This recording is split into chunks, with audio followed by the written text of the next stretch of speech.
Oi gente, tudo bem com vocês? Bem-vindos para mais um vídeo. No vídeo de hoje eu vim conversar com vocês sobre as minhas leituras no mês de novembro.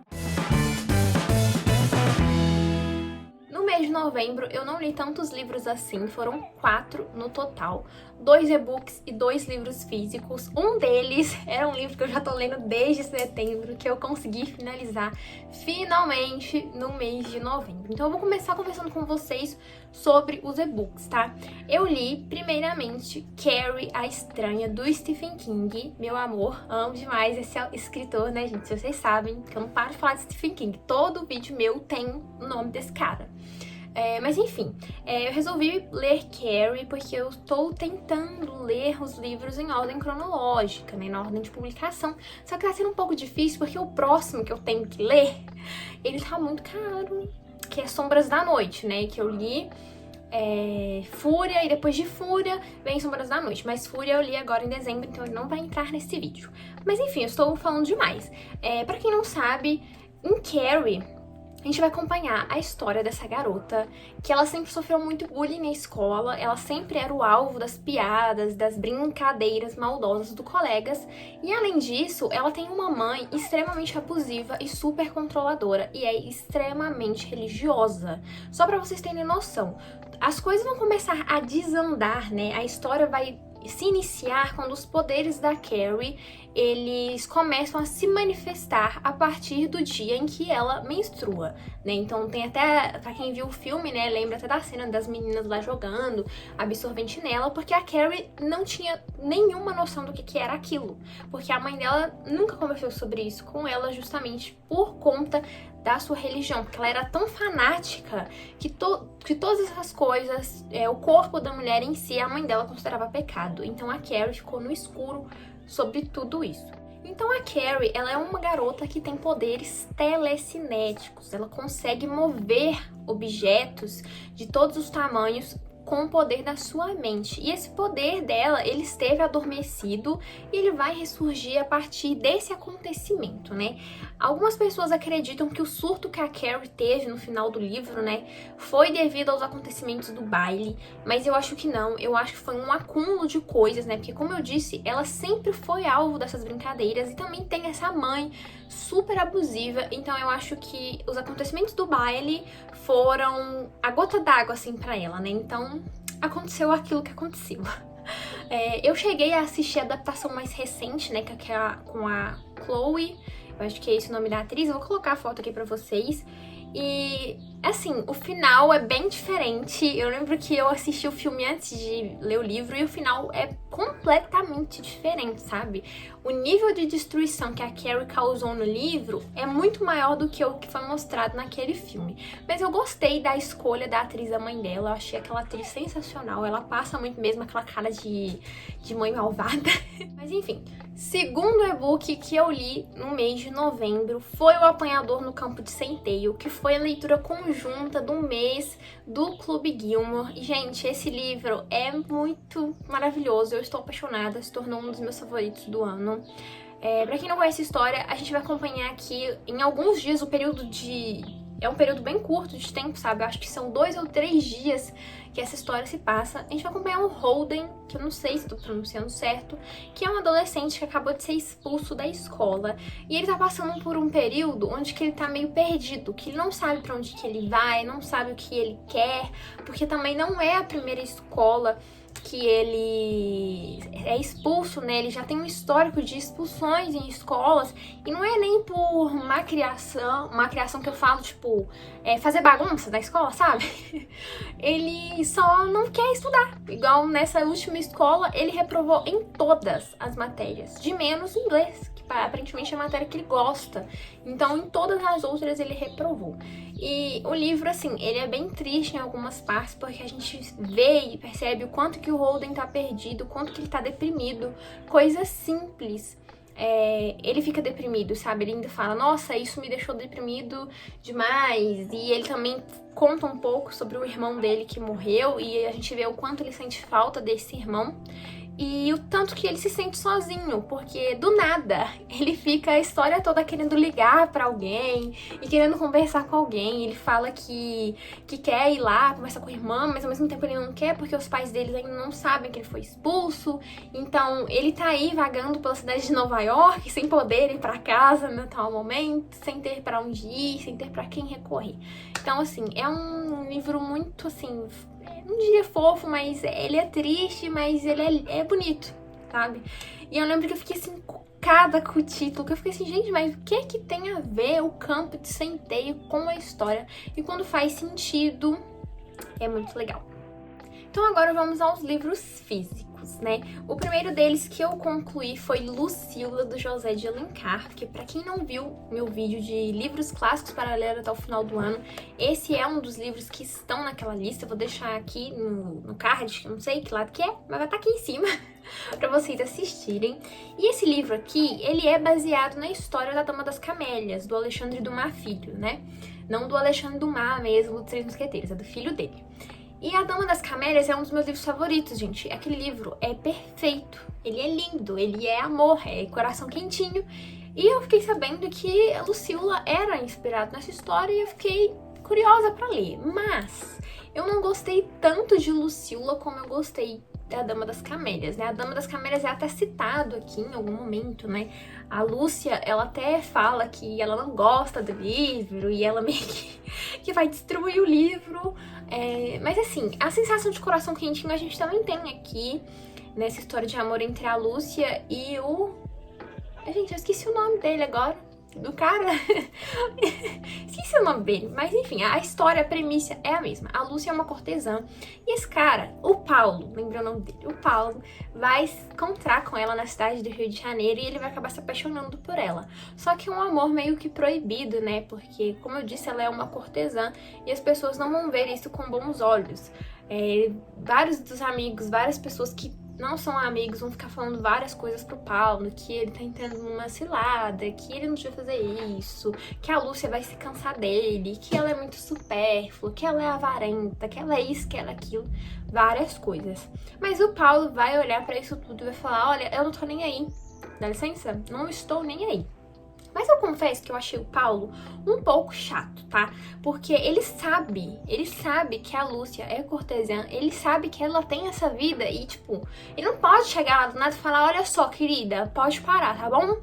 Porque não é bem assim, afinal ela tira o sustento dela disso, sabe? Ela não pode largar a vida dela pra ficar com ele. Mas em alguns momentos eles vão ter algumas discussões por conta disso, e eu ficava meio irritada com o Paulo, porque ele sabia onde que ele estava entrando, ele sabia sobre a vida da Lúcia, e ele ficou nessa, né?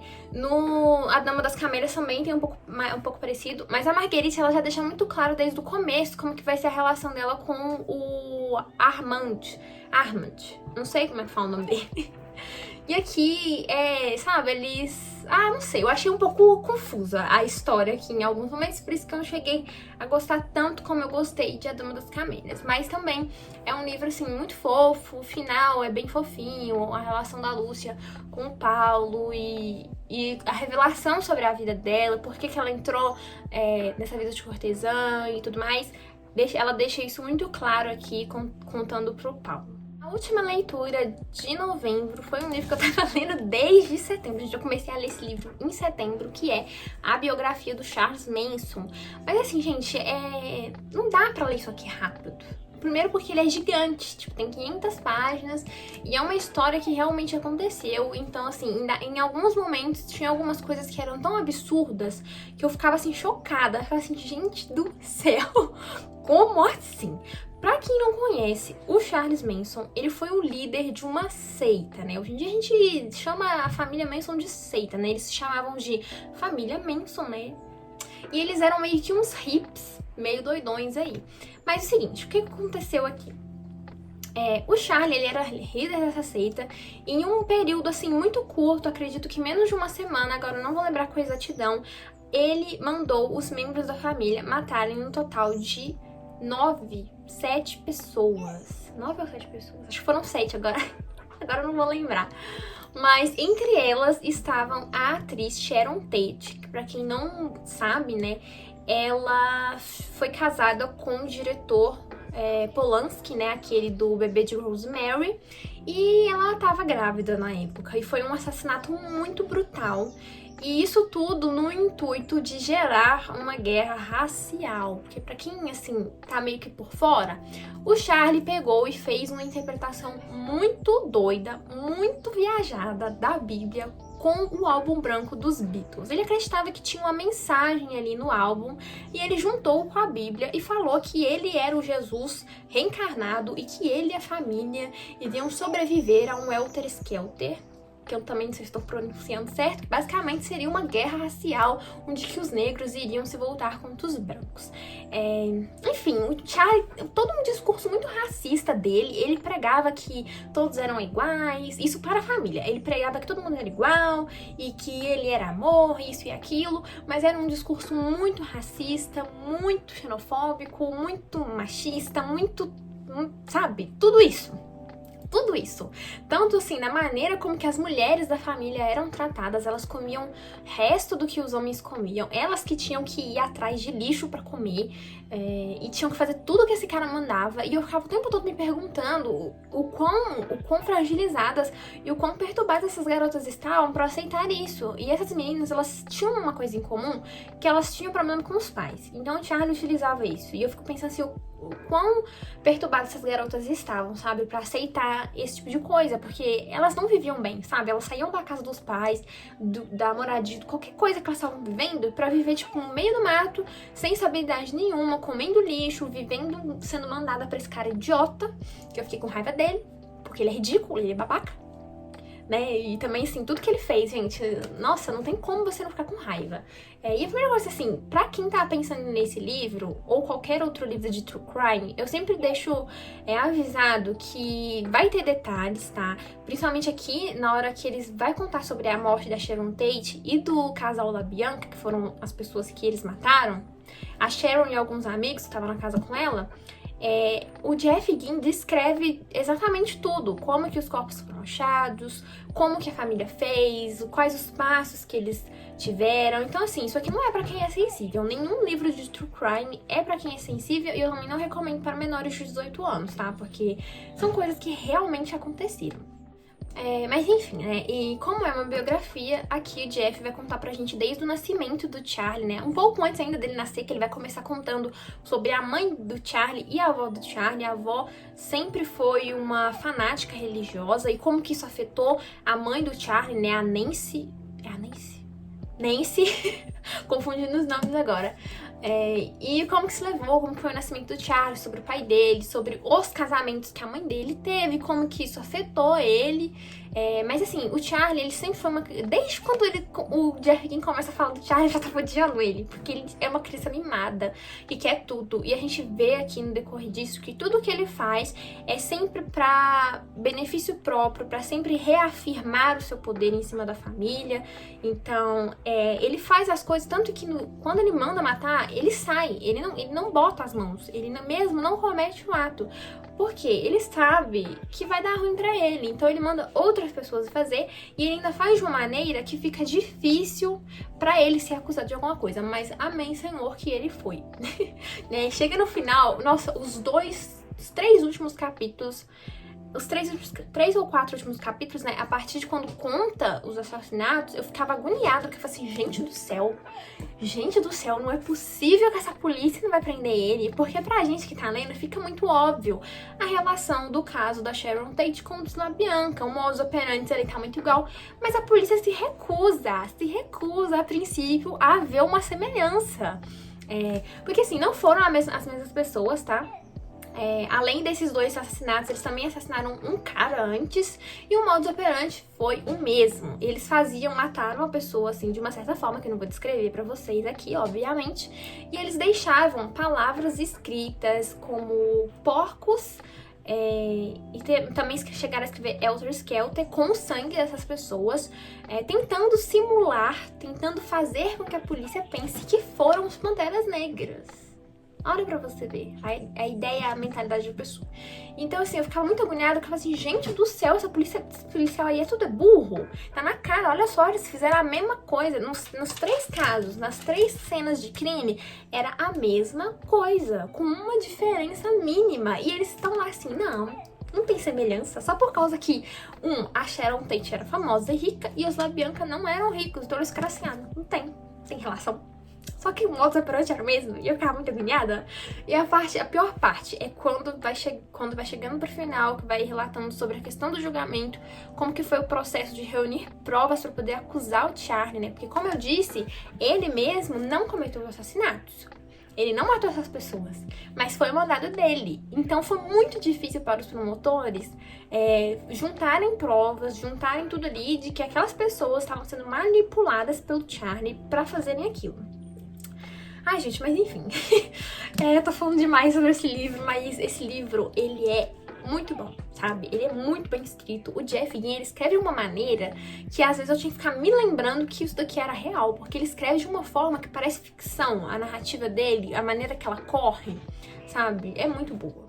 Né? Essas foram as minhas leituras. Me conta aqui se vocês querem alguma resenha específica de algum deles. Eu pensei em fazer a biografia do Charles Manson, porque tem muita história aqui, muita coisa. Além da própria biografia do Manson, a gente também tem uma biografia dos Estados Unidos, né? Então vocês me contam aqui se vocês querem, né? Porque se vocês quiserem eu faço, se vocês não quiserem eu faço. Mas é isso, se vocês gostaram do vídeo, não se esqueçam de curtir, compartilhar, se inscrever, ativar o sininho para receber notificação sempre que eu postar algo novo. Vou deixar aqui embaixo os links para todos esses livros, caso vocês queiram adquirir. Lembrando que se vocês comprarem pelos meus links de afiliada, vocês me ajudam patrocinando aqui o canal sem gastar nada mais que vocês já vão pagar pelo livro. Também vou deixar aqui o link do meu Instagram, do meu Scooby, caso vocês queiram me acompanhar. Então é isso, beijos e até o próximo!